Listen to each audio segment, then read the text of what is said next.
Salve, amigas e amigos da filosofia, bem-vindos a mais uma das nossas conversações filosóficas. Hoje eu vou conversar com o Tiago Dantas, ele tem uma pesquisa em filosofia africana, perspectivas africanas da filosofia. Eu vou pedir para ele se apresentar um pouquinho melhor, para quem não o conhece ainda. Agradeço muito sua presença aqui no canal, Tiago.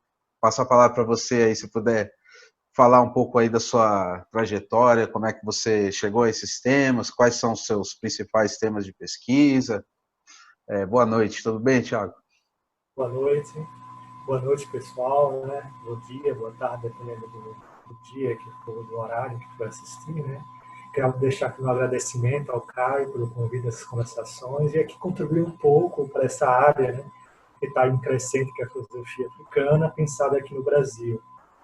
Bom, meu percurso, digamos assim, acadêmico é bem peculiar, porque filosofia africana mesmo, eu só tive contato a partir de 2012. 2012 e início de 2013. Até então, eu sou de Sergipe, de Aracaju, fiz a graduação lá na UFS, né, lá de Sergipe, e meu interesse inicial era mais sobre uma questão matemática, digamos assim, quase não europeia, mas a questão do nada.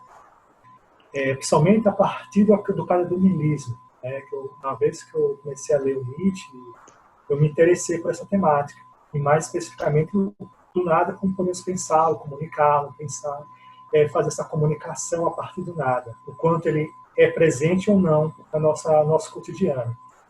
E aí o meu interesse no inicial foi para outro filósofo alemão do século XX, que foi o Martin Heidegger, que eu pensei o nada a partir dele, principalmente esse tempo, e depois, no mestrado, né, que eu fiz na Federal do Paraná, com o Marco Antônio Valentim, que eu fui pensar justamente o niilismo histórico-ontológico em Heidegger, né, como é que dá esse processo.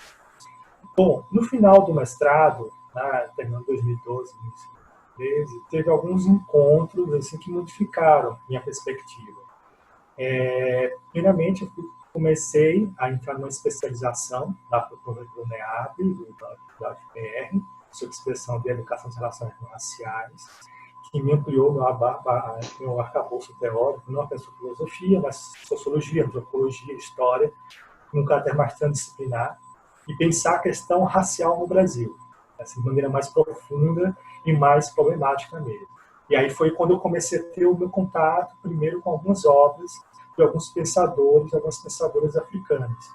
E eu fui pensando, está instigando esse interesse. E aí, terminando o meu mestrado, que ainda era no rádio, eu resolvi mudar. E aí foi quando eu comecei, a primeira coisa, a não mais tratar um filósofo específico, né, uma tradição aqui no Brasil, continental, que é pensar uma temática, uma tese, uma em cima de um autor ou de uma autora, desenvolver, aprofundar naquele autor, né, naquele pensamento. Eu quis um caráter mais temático, mais profundo, no qual eu colocasse a minha voz, né, porque um fato assim que me marcou essa leitura de um filósofo africano chamado Kwame Nkrumah. Kwame Nkrumah, ele foi o primeiro presidente de Gana após a independência, e ele tem um livro que, de acordo com alguns pensadores, coloca um primeiro grande livro de filosofia contemporânea africana, que é o Consciencismo, que vai pensar a ideia de consciência com a relação de teoria e praxe, a partir dos momentos do neocolonialismo, contra o neocolonialismo, é uma questão mais derivada pelo marxismo, mas ao mesmo tempo pedindo uma descolonização.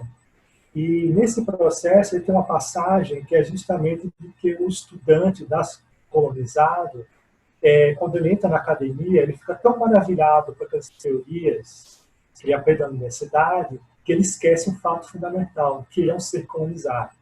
E aí eu me vi nessa passagem, que até então as vozes que eu queria dar eram a voz de outros autores, no caso europeus, que não estavam conseguindo dar a minha voz. Aí foi, não, agora eu quero pensar uma tese a partir da minha localidade, e a minha influência, da minha convivência e do meu pertencimento. Né? E aí foi que eu fui para a filosofia africana, e aprofundei um caráter profundo de pensar o que seria a filosofia africana pensada no Brasil, desde o Brasil. E a primeira coisa que eu fui pensando nisso é transformar a África não apenas pensando em um continente, né, no qual nós temos que regressar, ou que é um caráter utópico, não. É a África como fonte epistemológica, ou seja, meu conhecimento, minha produção de conhecimento tem como referencial a possibilidade de ser África. Aí que é o que eu quero dar interessante, porque não é ser africano, que remete a uma territorialidade, a uma gênese, mas ser África. A África é um pertencente em mim dentro da diáspora, né? Que isso que é um grande ponto, né? Que eu estou na diáspora. Por mais que eu refute, que eu tente recusar, a diáspora do transatlântico, que sequestrou, né, os africanos, escravizaram aqui no continente, fez com que rompesse com qualquer geografia, com qualquer temporalidade, qualquer espacialidade. E, com isso, amalgamou com várias outras culturas que perdem um pouco da sua origem, né? Então, eu pensar a partir daí de África, a partir desse ponto, um confronto epistemológico. E aí, tem alguns processos que eu pensei, bom, dentro desse movimento também, a minha proposta, a minha posição na tese, é de dar protagonismo a pensadores e pensadores africanos e latino-americanos, uma vez que eu estou na América Latina. Então, a partir dessa junção, África e América Latina, dentro desse corpo, é que eu pensei minha tese abordando 3 temas, digamos assim, 3 temáticas, que é a questão do colonialismo, como é que ele se dá, quais são os processos, principalmente o colonialismo epistemológico, ou seja, aquele que produz um certo padrão de proceder a buscar um conhecimento. Você tem um padrão que regula com aquele sendo mais aplicável, o mais legítimo, e negando os outros possíveis. E a segunda temática, a partir disso, é a questão da identidade. O que seria uma identidade africana? Aí eu fui pensando alguns filósofos africanos e filósofos, e a partir disso aí pensar a formulação a partir de 3 eixos dessa identidade, que é história, metafísica e raça. Aí eu vou tentar desenvolver. E por fim, né, dentro desse bojo, eu pensar uma terceira tema, a questão do corpo. Né, que por mais que, e o corpo é pensando a partir da diáspora, né, aí eu volto nesse retorno para a diáspora, porque por mais que reis e rainhas africanos, guerreiros e guerreiras africanos tenham sido sequestrados, mutilados, extraídos suas propriedades, tem uma propriedade em si que nunca conseguiram exterminar, assim, por mais tentativa que eu adere do corpo. O corpo negro, em si, resgata marcações geográficas e temporais, seja através das vestimentas, da dança, da culinária, desses caráteres mais culturais, mas a partir do caráter do conhecimento mesmo. Né? E aí que eu pensei, uma autora, ela é portuguesa, né, que estuda agora, que é professora na Berlim, que é a Grada Quilomba, e quando eu li o livro dela, Memória da Plantação, foi que eu vi no segundo capítulo que ela vai falar dos corpos negros na universidade, como o racismo acadêmico acontece. Então, os corpos negros na universidade são dados como fora do lugar, como não pertencentes àquele lugar. E os corpos brancos como pertencentes àquele lugar. Aí eu pensei, é a partir daí que eu vou pensar os corpos negros, a partir da academia. Quem são os corpos negros que estão invisibilizados na academia? Qual é esse processo?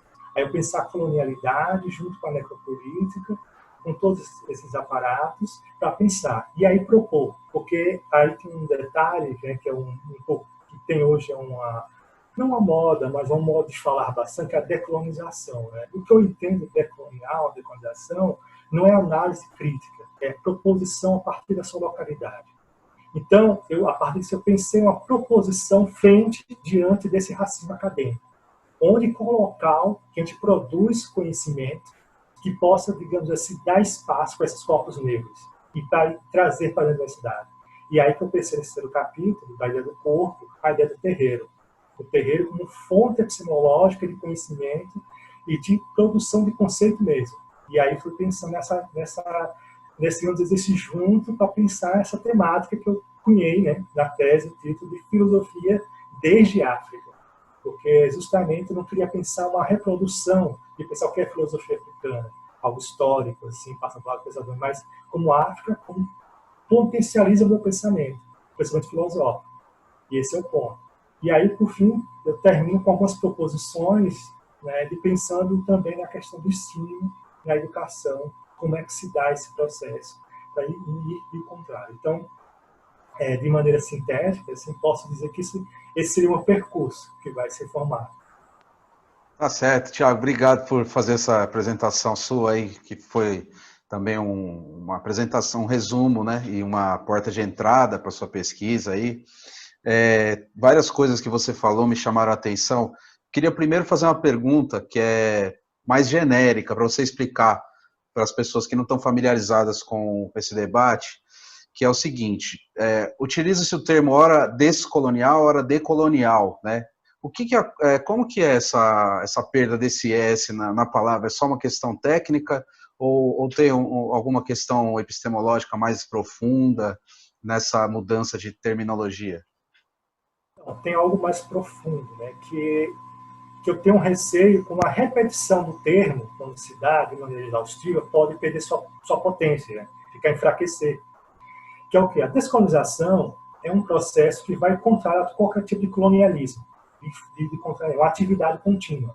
A descolonização não é uma linha de pesquisa, não é uma metodologia, mas uma atividade, um exercício. É você praticar cotidianamente esse processo de contrário ao colonialismo. O colonialismo que vai apresentar, ele tem marcações datadas, né, que tem um processo que ele vai até ali, só que ele vai ganhar novas formas. Aí vem o termo colonialidade, que o Quijano, Aníbal Quijano, né, um pensador peruano, vai pensar, observar que, por mais que o colonialismo tenha um modo datado, a sua extensão é a parte da colonialidade, que vai arvorar uma colonialidade do poder, né, que depois vai ser estimulado para colonialidade do saber e colonialidade do ser. Né? Bom, e o que seria o decolonial? Bom, diante disso, alguns filósofos latino-americanos, especificamente, na virada da década de 90 para os anos 2000, eles vão pensar que o processo lá do pós-colonialismo, principalmente, ele tinha uma referência justamente com o caráter da metrópole ou da colonização, que é as imagens exóticas que o colonizador coloca sobre o colonizado. E eles estão observando que esses latino-americanos não é necessário apenas denunciar o colonizador, mas propor algo dentro dessa processo da colonialidade. Um processo, uma proposição a partir de fontes da nossa localidade, no caso da América Latina. E aí eles vão pensar as comunidades indígenas, ameríndias, daqui. Né? Quais são as possibilidades de produzir conhecimento a partir de algumas categorias dentro dessa comunidade. E aí vai construir outras linhas de pensamento a partir dessa referência. Então, a decolonialidade é um processo de pensar, de propor outras alternativas de conhecimento. Então, fazer uma atividade, um método decolonial, não é analisar ou criticar o colonialismo, a colonialidade, mas propor saídas. Porque nós, assim, sabemos que a colonialidade se versa no racismo, na homofobia, no patriarcado, no sexismo. Mas como é que podemos sair daí? Quais são as alternativas possíveis? Daí que vem a proposição decolonial. E aí que eu tento sempre nos meus textos, nem que seja uma linha, propor algo para dar sentido a essa decolonização. Porque não adianta a gente criticar a colonização sem propor uma saída dela. Entendi. E você falou que são 3 eixos, né? O eixo histórico, metafísico, a questão da raça, né? Pelo que eu entendi, uma das partes que você falou. Eu queria perguntar mais especificamente agora sobre essa questão metafísica e da produção conceitual que você disse que é possível fazer, que você busca fazer a partir do material que vem dos terreiros. Porque é o seguinte, a minha pergunta. Quando a gente pensa em filosofia, tradicionalmente, né, a gente pensa em uma construção que é elaborada sempre a partir de um lugar, mas que se propõe para além dessa regionalidade, né? E como que isso funciona quando se parte desse material específico e como que se faz o diálogo com a tradição filosófica, se é que há esse diálogo, a questão é buscar uma revisão crítica dessa forma tradicional de filosofia? Qual é o impacto disso? O que é diferente? E por que ainda é filosofia? Bom, primeiro ponto, essa divisão que eu fiz de história, metafísica e raça foi no segundo capítulo que eu pensei para pensar a questão da identidade africana. Né? Por quê? Eu pensei isso. Tem um filósofo ganês, inglês e ganês, né? Que é o Kwame Appiah, no livro que é famoso Na Casa do Meu Pai, no qual ele vai fazer uma crítica ferrenha a esses movimentos que tentam pensar a identidade africana a partir desses três eixos, né? História, metafísica e raça. A metafísica em si, que o Appiah está criticando, ele tem como referência um dramaturgo nigeriano chamado Wole Soyinka, né? Que é o, digamos assim, o africano que ganhou o Prêmio Nobel de Literatura, né? Lá. E o Soyinka, ele vai conduzir suas peças de teatro a partir do panteão dos deuses iorubanos, né? Mais especificamente de três, né? Que é Oxalá, Ogum e Xangô. São esses três mais recorrentes na sua dramaturgia. Principalmente a figura do Ogum, no qual ele eleva um grande potencial. E ele vai mostrar ao Appiah os limites que se dá a isso, porque ele aparenta que todo africano entende que o Soyinka está falando, porém é algo particular a ele, ao Soyinka, ao mundo do Soyinka. Né? E aí você não vai contrapor com outros com o mundo mais universal. Né? Esse aí que o Appiah está querendo pensar um universalismo dentro desse processo. Bom, na minha tese eu aprofundei sobre isso, né? E mostrar que essa metafísica, na verdade, é possível pensar uma identidade africana a partir dessa metafísica, a partir de alguns eixos. Né? Principalmente, tanto peguei essa questão que é um pouco mais conhecida dentro da matriz africana, a questão do Yorubá, né? Que é os orixás, e também peguei também uma questão de um conceito que é dado, um conceito banto, que é chamado Ubuntu.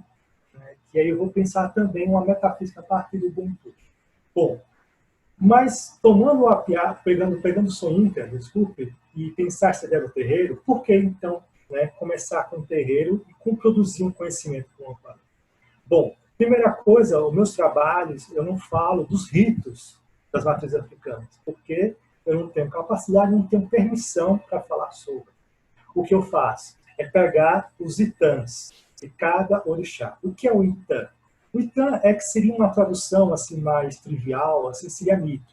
Os mitos, os relatos, os contos dos orixás, dos deuses africanos, no caso especificamente da Nigéria, lá da região dos Yorubás. Bom, e eu pego com isso por quê? Bom, normalmente na filosofia, da filosofia grega, ela, por mais que ela tenha um rompimento com o mito, ela faz um diálogo com o mito e faz uma tentativa de pensar uma filosofia, seja a partir do mito, assim, no diálogo com ele, mostrando os limites, mas também os mitos gregos acompanham até contemporaneamente. Sem pensar psicanálise, ela vai pegar os mitos gregos e trazer de volta. Então, se a gente pode fazer isso com os mitos gregos, por que não com os mitos africanos? E pensar uma potência a partir dos relatos dele, o que seria dali do conhecimento. Então, eu pego a partir dali os ritos. Né? E aí isso faz o quê? Eu não quero dizer que a primeira coisa de que a filosofia, né, o termo filosofia, que é o grande ponto, acho que o Renato meio que já falou isso um pouco, né? A filosofia em si é uma posição de mundo. Você se posiciona no mundo para você saber o que acontece ali à sua volta a partir de certos questionamentos que buscam certos princípios. Né? Esse modo de posição no mundo não vai ser relativo a uma questão geográfica. Né? Eu compartilho com algumas pessoas que defendem, né, o ponto de que não há uma origem da filosofia. Né? Que são grupos de povos que pensaram. Só que vai diferenciar o quê? O tipo de produção de conhecimento dessa filosofia. O método, né, que vai ser diferenciado. E a Grécia tem um método específico, né, a chamada Grécia, que a gente chama Grécia, tem um método específico. Mas isso não quer dizer que em outros locais não havia outros métodos que também seriam dados por filósofos. E aí vamos pegando a partir disso e fazendo. Bom, o que eu quero dizer com isso é que o termo filosofia não é digamos assim, exclusivo a partir de um local, mas que dá potencialidade, possibilidade de pensar a partir dele. Um pensamento, né, que pensa além dos princípios, quer dizer, que, além da realidade, há de estabelecer alguns certos princípios. Esses princípios estão justamente nesses relatos, né, que eu vou pensando no terreiro, que a gente vai a partir da convivência, da vivência. Quem tem um pouco de vivência, não, dos terreiros de matriz africana e até indígena, sabe o modo de vivência é algo, digamos assim, importante. Porque, por mais que eu fale sobre um assunto, se você não tem a vivência, você não consegue entender o que eu estou falando, né? Você não vai alcançar a coisa mesmo. Então, eu tenho uma tarefa muito mais, digamos assim, responsável, porque eu tenho que traduzir aquilo para outra pessoa que não tem vivência, né? Respeitando aquele que vive, sem com que isso perca, digamos, a sua potencialidade e dá o caráter filosófico da coisa. Então, é uma tarefa bem, digamos assim, bem difícil de fazer, bem complexa. Mas é algo que eu estou fazendo e estou, digamos assim, caminhando, fazendo e aprofundando. E como que você vê esse crescimento também que ocorreu nos últimos anos no Brasil e a resistência acadêmica a isso? Ainda existe muita dificuldade em conseguir financiamento, em conseguir disputa em cargos de universidade, para orientação, nesse tipo de estudos de decolonialidade, estudos africanos, estudos de filosofia ameríndia. Como que você vê esse campo no Brasil? Então, sobre os estudos africanos e ameríndios, ainda há uma certa resistência, um certo receio.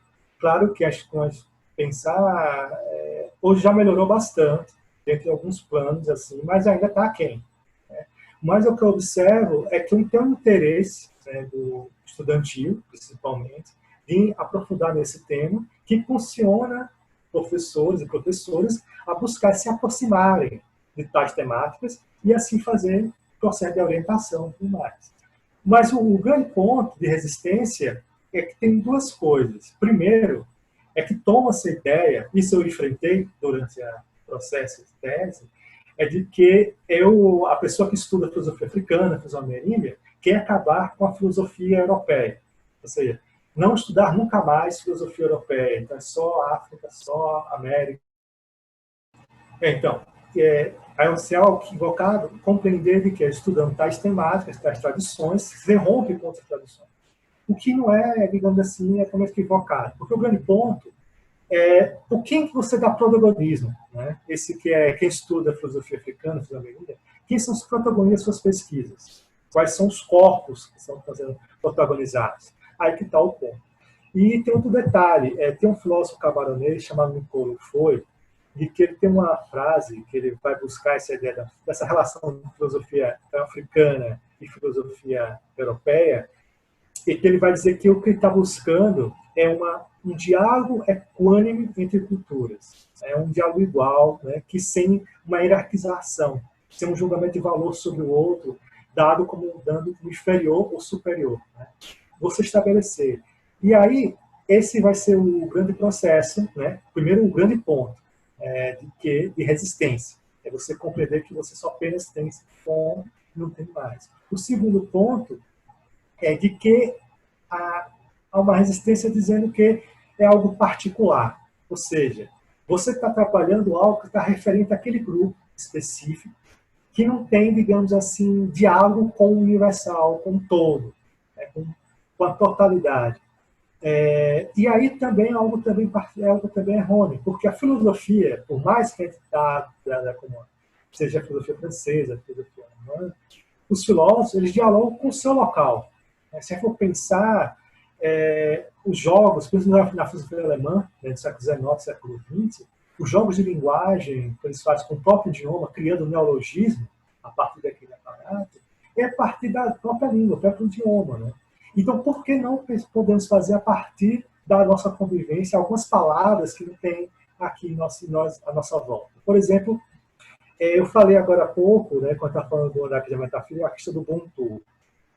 O Ubuntu tem uma região específica, lá na continente africana. E a gente vai tentar traduzir ele para cá. né, para o Brasil.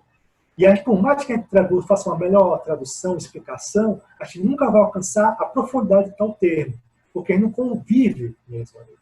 Então, ter essa noção. Agora, por que não podemos fazer com outra palavra que nós somos cara, que é única a nós, que é a palavra saudade? E pensar profundamente o que significa saudade e fazer um processo, um método filosófico da saudade. E aí, a minha provocação é o seguinte: se a gente for pensar, né, pegar esse termo, um exemplo, né, palavra saudade, como algo que a gente reconhece como algo peculiar, né, da vivência brasileira, né, que a gente reconhece o que é isso, não adianta a gente fazer uma análise filosófica, um método filosófico, a partir do método europeu para pensar. Nós temos que criar um método próprio que pense a profundidade da saudade. Eu lembro de um livro que eu estudei na graduação, que ele vai falar já sobre isso, vamos propor a análise fenomenológica da saudade. Ora, se a gente fazer uma análise fenomenológica, a gente nunca vai alcançar a profundidade do que é a saudade. Entendeu? Então, o grande ponto é a gente produzir conhecimentos a partir de outras perspectivas não europeias, aí não quer dizer que romper com a Europa totalmente, com a tradição europeia, mas dar outras possibilidades de pensamento a partir de nossas vivências. Isso não quer dizer que é algo particular nosso. Uma capacidade de agir com nossa vivência, ser capaz de universalizar com o todo, de dialogar com o todo, com qualquer cultura a partir disso. Porque é muito lícito que, normalmente, algum francês, algum alemão, um angolano, um moçambicano, nigeriano, um estadunidense, possa ler um trabalho especificamente sobre essa relação da saudade que eu falei e produzir uma filosofia a partir disso. E aí fazer outro diálogo a partir de tudo mais. Então, esses dois processos, né, duas resistências que ainda se substituam. Primeiro, a ideia de que é rompimento total com a tradição, e o segundo, que é uma produção verticalizada para uma particularidade. Tanto até que já vi umas pessoas que tiveram seus projetos de mestrado, doutorado recusados, né, no processo de seleção, pela a dita, isso aqui está muito antropológico, lá na antropologia. Tanto que, na filosofia africana, são poucos trabalhos, são quase, né, hoje tem mais, mas historicamente, o pessoal vai fazer uma carreira acadêmica, ele sai da filosofia, né, faz a graduação em filosofia, sai da graduação e vai para outras áreas, principalmente a educação, para continuar sua pesquisa acadêmica. Então, isso são caráteres, digamos assim, de um racismo acadêmico, acompanhando a Grada Quilomba, que ele perdura, né, em movimento. Claro que, como eu falei no começo, é algo que está sendo da resistência, motivação estudantil, que eu acho também que algo não tem volta, não há um retorno. Eu acho que vai uma progressão, vai continuar. E acho que tem um ponto também por fora, que algumas pessoas possam compreender, tudo bem, que é achar que isso é apenas um modismo, algo passageiro. E eu acho que não é passageiro. Tiago, tem mais uma pergunta que eu queria te fazer. Talvez você já até tenha respondido, mas se você puder deixar mais claro um pouco, que é mais ou menos o seguinte: você mesmo diz agora, né, que é necessário construir novas... É até difícil encontrar uma palavra para falar se é uma nova epistemologia, se é uma nova, se são novas categorias, o que seria, o que adviria dessa nova filosofia, né? O que ela teria a propor. A questão que eu quero colocar é a seguinte: na tradição da filosofia ocidental, europeia, né, é como se existisse, para além de uma tradição que busca se consolidar, que busca falar da ontologia, do ser, e a partir dessa pretensa universalidade, colocar categorias que são regionais, né, e aí fazer que o universal seja aquele do qual se fala, né, então, por exemplo, o idealismo alemão, né, ou momentos da filosofia medieval, né, ou na própria Grécia Antiga, alguns autores falam do ser, falam do que é a política ideal, mas a gente pode fazer um estudo denunciando que o que eles querem, ou mesmo sem pretender, mas acabam fazendo, legitimando aquela forma de poder, de dominação e tudo mais. Por outro lado, há também, nessa mesma tradição, autores que tentaram desconstruir, né, para usar um termo até do Derrida, que usou esse termo, né, ou propor uma destruição. Na ontologia você falou que começou pelo Heidegger, né, falando de autores contemporâneos, mas autores antigos também que já criticavam sua própria tradição e que ficam um pouco marginalizados na história da filosofia, né? Não sei, poderia lembrar alguns autores aqui. Aí é minha opinião, né? Eu colocaria o Spinoza, né, nessa tradição, talvez Lucrécio, né, lá na antiguidade, só para citar alguns. Você acha que é possível esse diálogo, é possível pensar junto com esses autores e compor com essa tradição crítica da filosofia ocidental e que é nesse caminho que se deve ir ou deve se abandonar porque mesmo assim ainda a gente está dentro de um âmbito eurocêntrico do pensamento? Então, esse é bom, como algo que também circula, que ronda nós, quando pesquisamos a temática da filosofia africana, filosofia ameríndia, também é algo que vai circulando, assim, digamos, questionamentos, dúvidas das pessoas sobre nós. Primeira coisa, é possível, como eu falei lá do Nicolo Foi, ele buscando, e concordo com ele, um diálogo equânime de culturas. Eu acho que esse é o grande ponto, diálogo. Eu acho que depende da sua proposta de pesquisa, seja numa tese, numa dissertação, num artigo, né? O que você está querendo propor, né, que está querendo colocar a temática principal, e aí fazer um arcabouço de vários filósofos de várias tradições. E aí, como você citou, né, por exemplo, o Spinoza, o Lucrécio, eu também boto o Montaigne também nessa linha, que também pensam fora dessa amarra, digamos assim, eurocêntrica, você de achar fechamento do centramento europeu mesmo, que vai regular o mundo na sua volta. E é interessante, falando isso, agora me veio à mente, que tem um filósofo francês contemporâneo que é muito revisitado pelos africanos do continente, que é o Bergson, o Henri Bergson.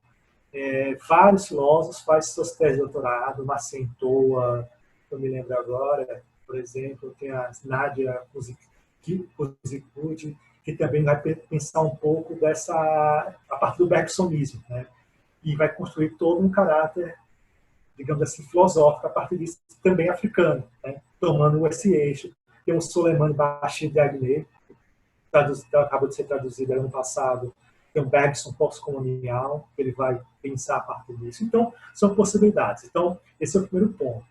O que eu quero, né, o que é mais importante destacar aí? Primeira coisa, se a gente for pensar, né, que quando a gente vai pensar o racismo na filosofia, geralmente está lá o Kant, está o Hegel, o Heidegger, e aí vai todo esse grupo, né, de filósofos que tem aqueles problemas. Qual a grande questão? É que, geralmente, os pesquisadoras desses tais filósofos, eles produzem sua teoria e, quando chegar nessas temáticas, digamos assim, mais espinhentas, né, tem mais, digamos, problemáticas, complexas, ou eles circundam, ou eles dão a volta, fazem com que não enxergam, ou tratam como uma questão menor. Por exemplo, Kant, quando ele fala a questão da raças, um dos argumentos que ele trata dessa questão em textos menores, paralelos aos grandes cânones, né, das obras cânones, por exemplo, a razão pura, as três críticas, né? A questão da raça é algo menor, então algo que não vai ser, temos que trabalhar com dando importância. Só que tem um porém, né? Se a gente pegar aqui uma obra lá do Kant, né? Observações sobre o Belo e Sublime, que tem uma passagem também bem clássica, de que ele vai que os negros são vaidosos que devem ser dispersados a pauladas. Bom, se os negros são vaidosos e têm que ser afastados por via pauladas, quem é aquele, né, Burgerwelt, né, aquele cidadão do mundo que ele fala na ideia? Não é os negros. E tem algo fechando. Então, é uma coisa que influencia o pensamento. Não é por causa de estar numa carta perdida, mas que pode influenciar seu pensamento. Então, o grande ponto é esse. Tomar esse diálogo, mas uma vez enfrentando essas questões complexas, não se voltar atrás, fechar os olhos para essas questões. E aí o segundo ponto, que é acho que é um dos mais importantes quando vai estudar a tradição europeia, de que compreender que há limites. Ou seja, eu posso estudar um filósofo, Foucault, Deleuze, Derrida, né, por mais que ele seja um progressista, tem ótimas, né, intervenções, algo que a gente pode dizer que até quando ele pode criticar o eurocentrismo, mas ainda assim eles têm limites. E aí tem que reconhecer os limites dele, até onde eles vão. E tais temáticas não são capazes de aprofundar, para a gente aprofundar. E a gente tem que buscar outras alternativas. E aí podem ser outras alternativas, outras epistemologias, pode se encontrar em outras tradições, como a africana, a ameríndia, a oriental, depende do seu interesse, do seu campo de interesse, da sua prática de ponto. Então, o grande ponto de fazer essa pesquisa, de fazer filosofia africana ou filosofia ameríndia, é pensar justamente nesse diálogo e mostrar os limites, né, de todas as tradições. Porque o grande ponto é compreender que a filosofia, quem está filosofando é o autor do texto. Não é o filósofo que você está pesquisando. É você que está escrevendo sobre o que você está filosofando. Então, não há problema nenhum de a gente chegar e dizer, olha, até aqui, até a página 40, o Kant, digamos assim, deu conta. Mas a partir daqui eu vou usar Davi Copenau. E aí eu vou fazer meu processo. Ou a partir daqui eu vou usar o Fanon. Vou usar uma Centoa. Vou usar a Gayatri Spivak. E vou fazer outros processos. Então, reconhecer os campos desse diálogo e fazer esse processo. E pensar justamente se a universalidade da filosofia só é possível quanto há uma multiplicidade de vozes. Que aí tem um pouco que eu vou questionar também, que eu foquei um pouco para estudar em filosofia africana, que é a questão do termo da humanidade, a ideia de humanidade que vai regular. Entender que a humanidade não é uma ideia fixa, né, de normas, de valores que estão fechados, para definir isso aqui é humano e não é humano. A humanidade é uma construção, um processo contínuo, que tem vários corpos ali, várias vozes e várias formas, né, que tem ali de que seria humano. Então, o grande ponto é esse. Então, é fazer esse diálogo com várias tradições, não importando o teor, né, mas sempre com desconfiança. Porque o grande ponto, o grande filósofo que está ali é a pessoa que está pesquisando, né, e não o que você está comentando. E aí um grande ponto, que aí tanto o pessoal da filosofia africana, eu acho que eu vou falar por eles, né, o pessoal que pesquisa, mas eu acho que eles vão concordar, há um movimento aqui no Brasil de não ser comentador, né, mas ou comentadora, mas autor e autoras. A gente pensa por nós próprios, nossas possibilidades. A gente pode criar uma categoria que possa não ter, digamos, sentido nenhum ou se perder ali naquele artigo, naquela tese. Mas pode ser que a gente construa algo, a gente não sabe, mas tem que tentar. Eu acho que isso que é o ponto. É tentar ao máximo posicionar-nos sobre o texto. Beleza, Thiago. Deixa eu te fazer só mais uma última pergunta mais aberta, que é sobre o Brasil. O Brasil é esse amálgama mal resolvido de diversas tendências, de violências, né? E, enfim, isso acaba ocorrendo também no campo epistêmico, né? Tem matrizes europeias diversas, tendências diversas, continental, analítica, só para usar uma divisão, né, que também por si já é problemática, né? E entre cada um desses também tem suas divisões. Aí as matrizes africanas, as matrizes indígenas. Você pensa que a gente pode falar em termos de uma brasilidade, não no sentido de uma unidade disso, Sim. mas de características comuns que se observam, claro, na filosofia, né? Assim, dentro da expressão filosófica.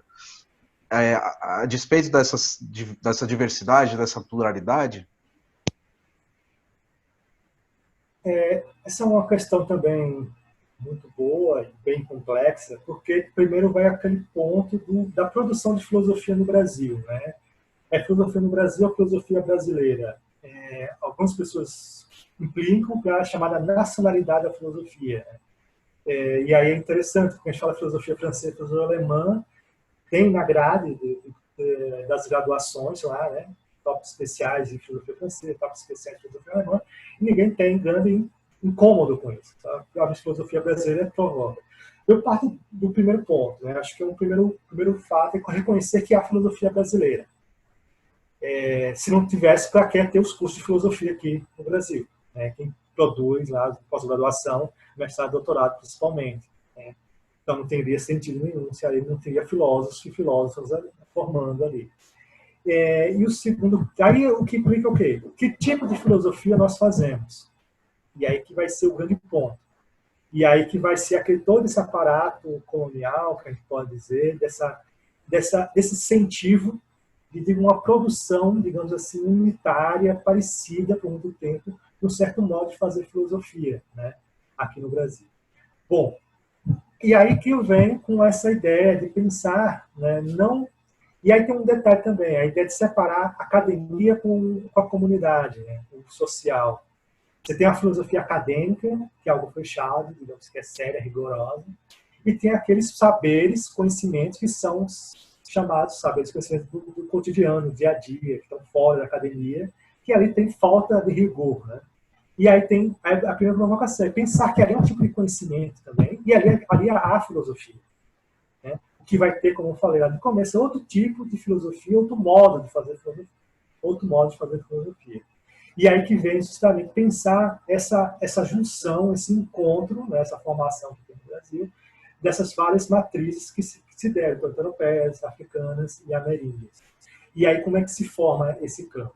Bom, falo especificamente, né, a minha preocupação agora é pensar essa filosofia africana junto com a filosofia indígena. É o chamado da filosofia afro-indígena, né, que vai ter alguns povos da antropologia vai defender uma cultura afro-indígena, que tem a junção, que não é apenas uma junção, é uma identidade fixada num diálogo contínuo com duas tradições que estavam lá, digamos assim, muito tempo, centenas, algo centenário, lá em diálogo em si, em algo encontrado por mero acaso. E pensar também quais são as implicações, trazendo nesse campo o que vai produzir filosofia a partir desse encontro. E aí pensar outras narrativas que saem desse encontro, que são encontradas no campo social, das nomes sociais, por exemplo. E aí meu interesse hoje, por exemplo, é a ideia do rap, né, de pensar a filosofia, por exemplo, da palavra saindo do rap. Né? E o rap, tanto o rap, digamos assim, urbano, da população negra, também o rap da população indígena, que também tem MCs indígenas também pensando no rap. Então, pensando nessa formulação. Então, pensar essa brasilidade da filosofia, né, é pensar que, talvez, toda a tentativa que eu estou falando aqui, de procurar outras alternativas, a própria vivência a fundo do Brasil dá essa possibilidade de pensar nesse diálogo com outros grupos e outras epistemologias. E pensar e levar, digamos, aí uma pergunta, né, que o Viveiro de Castro coloca no artigo relativo, que eu acho bem interessante. O que acontece quando nós levamos o nativo a sério?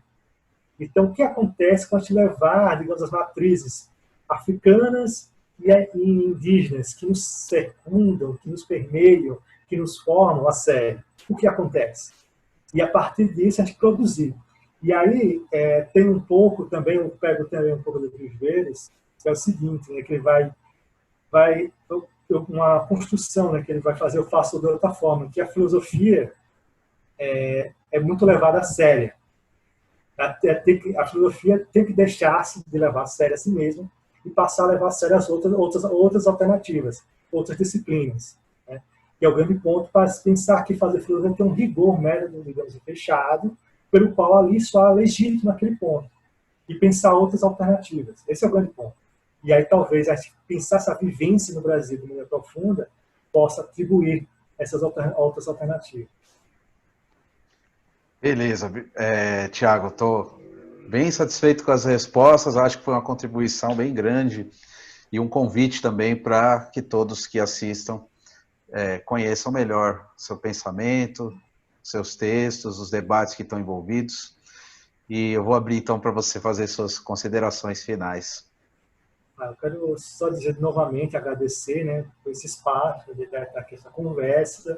Espero que, né, tenha sido uma conversa muito boa, que contribua para as pessoas interessadas na temática da filosofia africana e que pesquise, né, que tenha esse processo de motivar, de fazer, né, esse conhecimento. E aí pensar a filosofia, eu falo filosofia como pensando, mas também outras áreas das ciências humanas, principalmente, de pensar o Brasil né, como potencialidade epistêmica nesse diálogo com outras tradições, não apenas uma específica, mas também com a africana, com a ameríndia, com a asiática, e aí construir, né, um verdadeiro conhecimento mais plural, né, que é a ideia que eu não falei, né, que não é quebrar a universalidade, né, e pegar a pluriversalidade, que é o que Ramos vai propor, né? Vai ser a pluriversalidade. Beleza, Tiago Dantas, muito obrigado pela participação aqui. Vocês que assistiram a gente até aqui também agradeço, e fiquem ligados aí nas próximas conversações filosóficas.